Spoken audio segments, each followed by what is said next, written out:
Hello, আজকে ২২ তারিখ ২২শে November ২০২৪ সাল, চট্টগ্রাম, বাংলাদেশ থেকে বলছি। আজকে যে বিষয়টি নিয়ে আলাপ করব সেটা হচ্ছে আদানির সাথে চুক্তি বাতিল হয়েছে কেনিয়ার। আমরা যদি একটু থাম্বনেলে আমি যা লিখেছি তা হলো আদানির চুক্তি বাতিল কেনিয়ার, দুর্নীতির অভিযোগে রুটো সরকারের পদক্ষেপ, বাংলাদেশে আদানির চুক্তি বাতিল হবে কবে। কেনিয়া রুটো সরকার দুর্নীতির কারণে বলেছে যে কোনো প্রকার দুর্নীতিকে উনি ওনার সরকারে রাষ্ট্রে প্রশ্রয় দেবে না।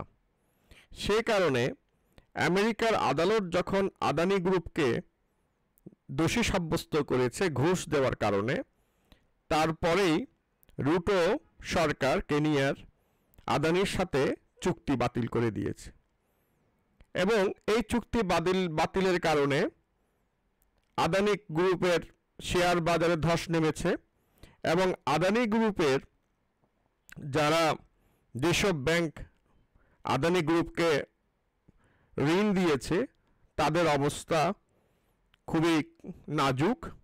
পাশাপাশি এলআইসি প্রকল্পে যে সকল মধ্যবিত্ত অর্থ রেখেছে তাদের অবস্থাও সংকীর্ণ। কিন্তু প্রশ্ন হলো, কেনিয়া সরকার যে সাহস দেখিয়েছে সেটা বাংলাদেশ সরকার কখন দেখাবে। আদানির সাথে বাংলাদেশ গত পলাতক শেখ হাসিনা সরকারের যে অবৈধ চুক্তি, দেশীয় স্বার্থকে বিসর্জন দিয়ে যে চুক্তির বিরুদ্ধে অলরেডি বাংলাদেশের মহামান্য হাইকোর্ট একটি নির্দেশ দিয়েছেন। আমরা অপেক্ষায় থাকব সেটি কখন বাতিল হবে। আসুন আমরা মূল আলোচনায় ফিরে যাই। আমরা দেখছি কলকাতা থেকে প্রকাশিত হিন্দুস্তান টাইম বাংলাতে লিখছে, তারা শিরোনাম করেছে কেনিয়া আদানি ডিল, আদানির সঙ্গে বিমানবন্দর সহ একাধিক চুক্তি বাতিল কেনিয়ার, দুর্নীতির অভিযোগ ইউএস তুলতেই রুটো সরকারের পদক্ষেপ। তারা নিউজে লিখছে, কেনিয়ার প্রেসিডেন্ট উইলিয়াম রুটো বলেছেন দেশটির তদন্তকারী সংস্থা এবং অংশীদার দেশগুলোর দেওয়া নতুন তথ্যের ভিত্তিতে এই সিদ্ধান্ত নেওয়া হয়েছে। ঘুষকাণ্ডের অভিযোগের জেরে বড়সড় ধাক্কা খেলেন শিল্পপতি গৌতম আদানি। তার সংস্থার সঙ্গে কেনিয়া সরকার যাবতীয় চুক্তি বাতিল করেছে। সে দেশের একটি বিমানবন্দর গড়ার ও একটি বিদ্যুৎ সরবরাহ কেন্দ্রিক চুক্তি ছিল কেনিয়া সরকার ও আদানি গোষ্ঠীর মধ্যে, তবে তা বাতিল করে কেনিয়া সরকার। উল্লেখ্য, নিউ ইয়র্কে এক ঘুষকাণ্ডের অভিযোগ রয়েছে গৌতম আদানি ও তার ভাইপো সাগর আদানির বিরুদ্ধে। তাদের দুজনের বিরুদ্ধে জারি হয়েছে গ্রেপ্তারি পরোয়ানা। সুতরাং এই হচ্ছে যে নিউজ। এবং কেনিয়ার রাষ্ট্রপতি উইলিয়াম রুটো বলেছেন যে তিনি সংশ্লিষ্ট সংস্থাগুলোর নাইরোবি জোমো কেনিয়াত্তা আন্তর্জাতিক বিমানবন্দর JKIA এবং আদানি গ্রুপের সাথে একটি রাষ্ট্রীয় মালিকানাধীন বিদ্যুৎ পরিষেবা সম্পর্কিত চলমান ক্রয় প্রক্রিয়া অবিলম্বে বাতিল করার নির্দেশ দিয়েছেন। অসম্ভব সাহসী একটি পদক্ষেপ নিয়েছেন কেনিয়ার সরকার, যেটি আমাদের বাংলাদেশ সরকার কবে দেখাবে তার দিকে আমরা অধীর আগ্রহে অপেক্ষা করব। আবার আমরা দেখছি ABP আনন্দ একটা নিউজ করেছে, তারা সেখানে লিখেছে জালিয়াতি দুর্নীতির অভিযোগে জারি গ্রেপ্তারি পরোয়ানা, আদানির সঙ্গে চুক্তি বাতিল কেনিয়ার। তারা নিউজে লিখছে আদানি গ্রুপ ব্রাইব বৃহস্পতিবার বিবৃতি দিয়ে আদানি গোষ্ঠীর সঙ্গে চুক্তি বাতিলের ঘোষণা করেন কেনিয়ার প্রেসিডেন্ট উইলিয়াম রুটো। আমেরিকার গ্রেপ্তারি পরোয়ানা জারি হয়েছে শিল্পপতি গৌতম আদানির বিরুদ্ধে।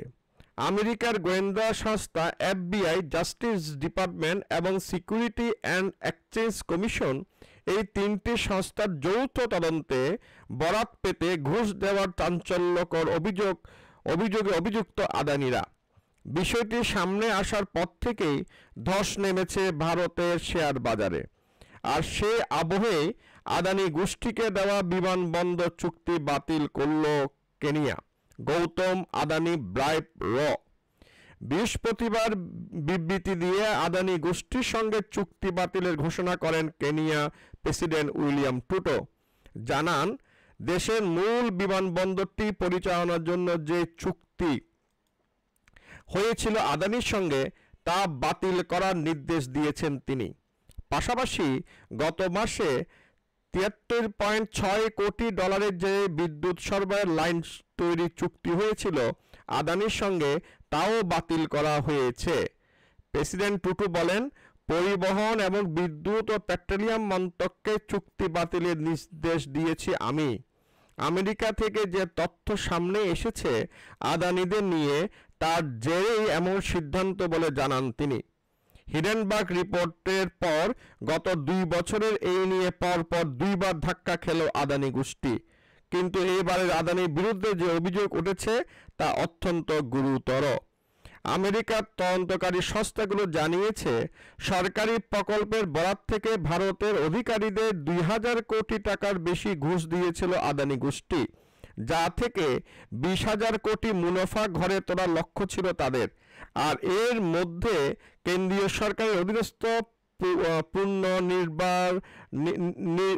পুনর্নির্বারকরণযোগ্য শক্তি উৎপাদনকারী সংস্থা solar energy corporation of India SCCI এর বরাত দিয়ে সবথেকে বড় অভিযোগ সামনে এসেছে। বলা হয়েছে, SECI কে 12 গিগাওয়াট সৌর বিদ্যুৎ উৎপাদন করা হবে, কিন্তু আদানি গোষ্ঠীর সঙ্গে চুক্তি হয়ে গেলেও কোনো গ্রাহক খুঁজে পায়নি SECI। কারণ যে দামে সৌরশক্তি বিদ্যুৎ কথা বলা হয় তাতে পোষায়নি কোনো রাজ্যের। এরপরে আদানি গোষ্ঠীর বেশ কিছু রাজ্যের অধিকারীদের ঘুষ দিয়ে সৌর বিদ্যুৎ বিক্রির চেষ্টা করে বলে অভিযোগ। কিন্তু আমেরিকার যে সমস্ত ব্যাংক এবং বিনিয়োগকারীদের কাছ থেকে এই প্রকল্প বাবদ হাজার হাজার কোটি টাকা তুলেছিল আদানি গোষ্ঠী, তাদের গোটা বিষয়টি সম্পর্কে অন্ধকারে রাখা হয়। সুতরাং এই এক বিরাট অভিযোগ আদানি শিল্প গোষ্ঠীর, এবং আদানি শিল্প গোষ্ঠীর এই অভিযোগের পরিপ্রেক্ষিতে আমরা এটা স্পষ্টভাবে বুঝতে পারি যে গত শেখ হাসিনা সরকারের সময়ে আদানিকে বিভিন্ন রকম সুযোগ দিয়ে যে চুক্তি হয়েছিল সেই চুক্তির মধ্যেও অবশ্যই এই ধরনের অনৈতিক লেনদেন থাকতে পারে। কারণ আমেরিকার আদালতের একটি নির্দেশ আমেরিকা তদন্তকারী সংস্থাগুলোর তদন্তের ভিত্তিতে কেনিয়া সরকার এই ধরনের দুর্নীতির সন্দেহে তাদের চুক্তিগুলো বাতিল করেছে। সুতরাং যেহেতু আদানি শিল্প গোষ্ঠীর এই ধরনের দুর্নীতি করার তাদের একটি কার্যক্রম আছে, সুতরাং বাংলাদেশেও তারা যে দুর্নীতির মাধ্যমে শেখ হাসিনা সরকারের সাথে চুক্তি করেছে তা বিশ্বাস করা যায়। আমাদের বাংলাদেশের সংবাদ সংস্থা ইত্তেফাক বলেছেন, নিউজ করেছেন, কেনিয়া 736 বিলিয়ন ডলারের চুক্তি হারাতে বসেছে আদানি, এবং তারাও সেখানে উল্লেখ করেছেন যে 736 মিলিয়ন ডলারের চুক্তি কেনিয়া স্থগিত করতে যাচ্ছে। আবার আমরা দেখছি এবিপি আনন্দ আরেকটি নিউজ করেছে, সেটা হচ্ছে স্টক মার্কেট ক্লোজিং। আদানি গ্রুপের শেয়ারের ধস, পতনেই বন্ধ বাজার। একদিনেই 49 লক্ষ কোটি টাকা খোয়ালো বিনিয়োগকারীরা। অর্থাৎ আদানির এই সংবাদ আসার পরে আদানির শেয়ার বাজারে ধস নেমেছে। Sensex Nifty today on 21 November আজকের বাজারে বিএসইর বাজার মূলধন সর্বোচ্চ 478 কোটি ডলারের সীমা থেকে নেমে 425.09 লক্ষ কোটিতে পৌঁছেছে। অর্থাৎ ইতিমধ্যে বিনিয়োগকারীরা খুইয়েছেন 49 কোটি টাকা। আজ সকালে বাজার খোলার পরে আদানি গ্রুপের স্টকগুলোতে বিপুল পতন আসে এবং পিএসইউ ব্যাংকের শেয়ারেরও পতন দেখা যায়। আর তাই আজ আবার পতনেই বন্ধ হয়েছে বাজার। আমেরিকার আদালতে আদানি গ্রুপের বিরুদ্ধে 2,250 কোটি ঘুষের অভিযোগ ওঠায় 20% পর্যন্ত ধস নামে আদানি গ্রুপের শেয়ারগুলোতে। পরের বাজার বন্ধের সময় কিছু কিছু শেয়ারের 23-24% ধসও লক্ষ্য করা যায়। আজ বাজারে গৌতম আদানির মোট সম্পদ $12.1 বিলিয়ন কমে গিয়েছে, আর এর প্রভাব পড়েছে সেন্সেক্স এবং নিফটি সূচকেও। বোম্বে স্টক এক্সচেঞ্জের সূচক সেন্সেক্স আজ 422.59 পয়েন্ট এবং 0.54% পড়ে 77,155 স্তরে বন্ধ হয়েছে, এবং ন্যাশনাল স্টক এক্সচেঞ্জের সূচক নিফটি 50 আজ 168 পয়েন্ট পড়ে বন্ধ হয়েছে 2,33,490 স্তরে। আজকের বাজারে তারা কত লোকসান হচ্ছে বিনিয়োগকারীদের তা আমরা দেখি। আজকের বাজারে বোম্বে স্টক এক্সচেঞ্জের বাজার মূলধন সর্বোচ্চ 478 লক্ষ কোটির সীমা থেকে নেমে এসেছে 425.09 লক্ষ কোটিতে। সুতরাং এখানে তারা বিস্তারিত জানিয়েছেন কিভাবে আদানির কারণে শেয়ার বাজারে ধস নেমেছে। এবং বিপি আনন্দের আরেকটি নিউজে আমরা দেখছি ভারতে 88,000 কোটি দেনা আদানি গ্রুপের। এসবিআই এলআইসি কেউ বাদ নেই, আদানির ধাক্কায় কি টালমাটাল মধ্যবিত্তের ভবিষ্যৎ? অর্থাৎ আদানির এই দুর্নীতির কারণে ভারতের ব্যাংকিং সেক্টরে একটি দেউলিয়া হবার অবস্থা এসে পৌঁছাবে এবং মধ্যবিত্তের অবস্থা হয়ে যাবে সংকীর্ণ। তা নিউজে তারা লিখছে যে দেশের অন্যতম বড় শিল্প গোষ্ঠীর কর্ণধার গৌতম আদানির বিরুদ্ধে গ্রেপ্তারি পরোয়ানা জারি আমেরিকায়। জালিয়াতি, দুর্নীতি, ঘুষ দেওয়ার মারাত্মক সব অভিযোগ সামনে এনেছে আমেরিকার তদন্তকারী সংস্থাগুলো। বিষয়টি সামনে আসতেই আদানি গোষ্ঠীর বিভিন্ন সংস্থার শেয়ার যেমন পতন দেখা দিয়েছে, তেমনি ভারতের রাষ্ট্রায়ত্ত ব্যাংক ভারতীয় জীবন বীমা সংস্থা এলআইসির শেয়ারও ধস নেমেছে।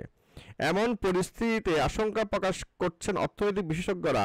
তাদের মতে আদানি গোষ্ঠীর ডোবার অর্থ মধ্যবিত্তের ভরসা এলআইসি, স্টেট ব্যাংক অফ ইন্ডিয়ারও পতন। আগামী দিনে আদানি গোষ্ঠী আর্থিকভাবে ক্ষতিগ্রস্ত হলে সাধারণ মানুষও সর্বশান্ত হতে পারেন, কারণ এই সংস্থাগুলো আদানি গোষ্ঠীতে বিনিয়োগ করেছে, হাজার হাজার কোটি ঋণ দিয়েছে। সাম্প্রতিক পরিসংখ্যান নিরীক্ষে আদানি গোষ্ঠীর 7টি সংস্থায় এলআইসির বিনিয়োগ রয়েছে। সুতরাং এবং দেখা যাচ্ছে যে 35,000 কোটিরও বেশি শেয়ার কিনেছে এলআইসি। আদানি গোষ্ঠীর ধাক্কা খাওয়ার পর বৃহস্পতিবার একদিনেই এলআইসি প্রায় 12,000 কোটি টাকা লোকসান হয়েছে। এবং দেখা যাচ্ছে যে এবিপি আনন্দের সংবাদ অনুসারে যে ব্যাংকগুলো ঋণ দিয়েছে আদানিকে, যারা এখন খুব দুশ্চিন্তার মধ্যে আছে, তারা 1, 2, 3, 4, 5, 6, 7, 8, 9, 10, 11, প্রায় 12টি ব্যাংক। তাদের ব্যাংকগুলো হচ্ছে State Bank of India, Union Bank of India, IDBI Bank, REC, ICICI Bank, Axis Bank, Yes bank,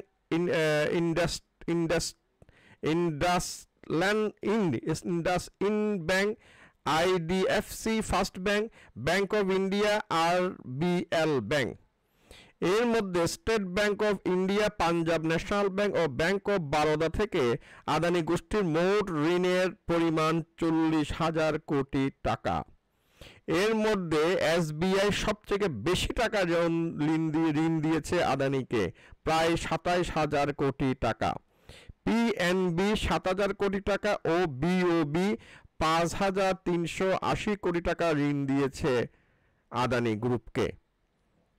সাধারণ মানুষের টাকা জমা রাখতে এসবিআই এর উপর সবথেকে বেশি ভরসা করেন এবং তাদের শেয়ার দর এই দিন প্রায় 5% কমেছে। ব্যাংক অফ বরোদার শেয়ার 7%, পাঞ্জাব ন্যাশনাল ব্যাংকের শেয়ার 6%, কানাড়া ব্যাংকের শেয়ার 5% ধস নামে। ফরচুন ইন্ডিয়া জানিয়েছে ব্যাংক নয় এমন আর্থিক সংস্থাগুলোও আদানিকে মোটা টাকা ঋণ দিয়েছে এবং ব্যাংক এবং সেই সংস্থাগুলোর আদানি গোষ্ঠীকে সব মিলিয়ে 88,000 কোটি টাকা ঋণ দিয়েছে। এদিকে আদানি গোষ্ঠীর শেয়ার বাজার প্রায় 20% নেমে গিয়েছে। একদিনেই 2.2 লক্ষ কোটি টাকা ডুবেছে আদানি গ্রুপের। সুতরাং আমরা দেখছি যে এই আদানি গ্রুপের অবস্থা তাহি আমেরিকায় আদালতে আদানি গ্রুপ ব্যবস্থা নিয়েছে। কেনিয়ার আদালতেও নির্দেশ এসছে। কেনিয়া সরকার আদানি গ্রুপের সাথে সব চুক্তি বাতিল করেছে। এখন আমরা একটু দেখি আমাদের বাংলাদেশের সাথে আদানি চুক্তির যত অনিয়ম সম্বন্ধে আমরা একটু জানি। আদানির সাথে বাংলাদেশের একটি চুক্তি হয়েছে। আমরা বিবিসি নিউজ বাংলায় লেখা যায়, বাংলাদেশে বিদ্যুৎ বিক্রির চুক্তিতে যেসব বাড়তি সুবিধা পেয়েছে ভারতের আদানি, অর্থাৎ বিগত শেখ হাসিনা সরকার আদানি গ্রুপকে মন উজাড় করে সমস্ত সুযোগ সুবিধা দিয়েছেন। এবং এই যে মন উজাড় করে সমস্ত সুযোগ সুবিধা উনি প্রেম ভালোবাসা মিশ্রিত করে দিয়েছেন, তার পিছনে কত হাজার লক্ষ কোটি টাকা দুর্নীতি আছে তা এখন আমাদের বের করার সময় এসছে। আসুন আমরা দেখি আমাদের শেখ হাসিনা ভালোবাসা দিয়ে প্রেম দিয়ে তার মন উজাড় করে আদানি গ্রুপকে কি কি সুযোগ সুবিধা দিয়েছে। বিবিসি বাংলা নিউজ করছে, ভারতের অন্যতম বৃহৎ কোম্পানি আদানি গ্রুপের সাথে ক্রয় চুক্তি নিয়ে ব্যাপক বিতর্ক আর সমালোচনার মধ্যেই শুরু হয়েছে আদানি বিদ্যুৎ আমদানি। ভারতের ঝাড়খণ্ডে নির্মিত আদানি পাওয়ার লিমিটেড 1600 মেগাওয়াট বিদ্যুৎ কেন্দ্র থেকে বাংলাদেশে প্রায় 1500 মেগাওয়াট বিদ্যুৎ আমদানি করবে। আদানি চুক্তি বিরোধীকারীরা বলেছেন, 25 বছর মেয়াদী এই চুক্তির মাধ্যমে মুনাফা বৃদ্ধির বিশেষ সুযোগ নিয়েছে ভারতীয় কোম্পানিটি। এই বিদ্যুৎ চুক্তিকে দেশের স্বার্থ বিরোধী হিসেবে উল্লেখ করে এর সংশোধনী এবং বাতিলের দাবি তোলে এর বিরোধী বাংলাদেশের অন্যান্য ব্যক্তি, সুশীল সমাজ এবং রাজনৈতিক দলগুলো। আদানির বিদ্যুৎ ক্রয় চুক্তিতে কয়লার মূল্য নির্ধারণ পদ্ধতি নিয়ে একটি সমস্যা চিহ্নিত হয় এবং বাংলাদেশ পাওয়ার ডেভেলপমেন্ট বোর্ড বা পিবিডিবি আপত্তি জানায়। আদানির ক্রয় চুক্তির সমস্যা সমাধানের জন্য বিডিপি আহ্বান জানায়। চুক্তিতে সমস্যা কোথায়? আদানির সঙ্গে বিডিপির চুক্তি 25 বছরের। আদানি ক্রয় চুক্তি একটি কপি বিবিসি বাংলায় আসে। সেই চুক্তি বিশ্লেষণ করে বিবিসি বাংলা দেখে যে বাংলাদেশের তরফ থেকে দেখে এই চুক্তি অনুযায়ী বিদ্যুৎ কেন্দ্রে জ্বালানি হিসাবে আমদানি করা কয়লা ব্যবহার হবে, কিন্তু যে পদ্ধতিতে কয়লা আমদানি করা হবে তাতে আমদানি খরচ বেশি দেখানোর সুযোগ রয়েছে। পায়রা, রামপাল ও এস আলম বিদ্যুৎ কেন্দ্রের জন্য আমদানি করা কয়লার সঙ্গে তুলনা করে বিদ্যুৎ উন্নয়ন বোর্ড আদানির বিদ্যুতের কয়লার মূল্য নির্ধারণ পদ্ধতিতে আপত্তি তোলে। বিদ্যমান চুক্তি অনুযায়ী ইন্দোনেশিয়ার ইন্ডেক্স আর অস্ট্রেলিয়ার নিউ ক্যাসেল ইন্ডেক্স গড়া মূল্যের কয়লার দাম নির্ধারণ হবে।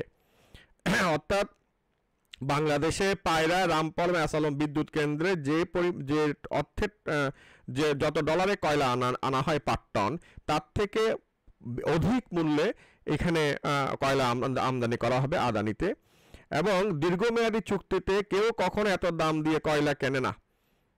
ঠিক আছে, তাহলে এখানে কয়লার মাধ্যমে কয়লার খরচ বৃদ্ধির মাধ্যমে এইটি করে এখানে সুবিধা দেওয়া হয়েছে আদানি গ্রুপকে। আদানিকে আরো বাড়তি সুবিধা, তাকে কি বাড়তি সুবিধা দেওয়া হয়েছে? বিনা দরপত্রে একতরফা সিদ্ধান্তে আদানির সঙ্গে এই চুক্তি করা হয়। এই চুক্তির ফলে আমদানি করা কয়লার মূল্য নির্ধারণ পদ্ধতি, ক্যাপাসিটি চার্জ নির্ধারণ ও বিদ্যুৎ উৎপাদন খরচ বেশি। এক নম্বর তার বাড়তি সুবিধা। এই চুক্তির বিভিন্ন ধারা বিশ্লেষণ করতে বিদ্যুৎ খাতের একাধিক প্রকৌশলের কথা বলে জানা গেছে, প্রকৌশলীদের মতে ক্রয় চুক্তির বেশ কিছু ধারাই সুরক্ষাভাবে আদানির মুনাফা বৃদ্ধির সুযোগ করে দেওয়া হয়েছে। যেমন কয়লার মানের সাথে মূল্য নির্ধারণ ফর্মুলার দাম বৃদ্ধির সুযোগ আছে। এছাড়া কয়লার হিট রেট বা তাপ উৎপাদন ক্ষমতা প্ল্যান্ট ফ্যাক্টর ভেতে 2396 থেকে 2693 পর্যন্ত আছে। এই হিট রেট দেশের অন্যান্য আমদানি কয়লা বিদ্যুৎ কেন্দ্রের চেয়ে বেশি, অর্থাৎ একই পরিমাণ বিদ্যুৎ উৎপাদনে আদানি বেশি কয়লা ব্যবহারের সুযোগ পাবে, আরেকটি সুযোগ দেওয়া হয়েছে। তারপরে হচ্ছে এছাড়া তৃতীয় পক্ষের কাছে বিদ্যুৎ বিক্রির সুযোগ থাকলেও তার সুবিধা পিডিবি পাবে কিনা চুক্তিতে তা উল্লেখ নেই। আদানি বিদ্যুৎ কেন্দ্র থেকে উৎপাদন ক্ষমতা পর্যন্ত 34% বিদ্যুৎ না নিলে কয়লার মূল্য পরিশোধ করতে হবে পিডিবিকে। দেখেন কত অন্যায্য একটি ধারা। অর্থাৎ যদি বাংলাদেশ যদি আদানির থেকে বিদ্যুৎ ক্রয় না করে 34% বিদ্যুৎ যদি না নেয়, তাহলে আদানির ক্রয় করা সমস্ত কয়লার মূল্য পরিশোধ করতে হবে পিডিপিকে।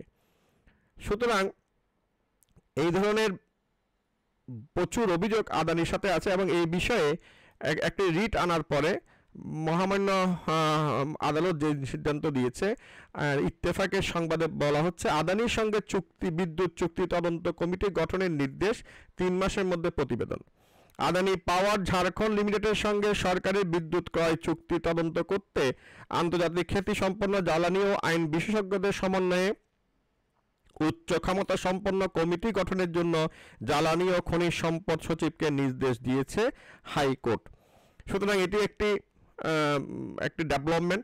আমরা আশা করব যে যথাযথ তদন্ত প্রক্রিয়ার মধ্য দিয়ে হাইকোর্ট বিচার বিশ্লেষণ করে একটি জাজমেন্ট দেবে এবং আমরা চাই, আমজনতা চাই, যদি আদানি যদি এভাবে ঘুষ বা অনৈতিকভাবে সুযোগ সুবিধা নিয়ে যদি এই চুক্তি করে, হয় এই চুক্তি পুনর্মূল্যায়ন করে সবার সাথে যেরকম সেরকম চুক্তি করা হোক, অথবা এই চুক্তি সম্পূর্ণভাবে বাতিল বা রহিত করা হোক।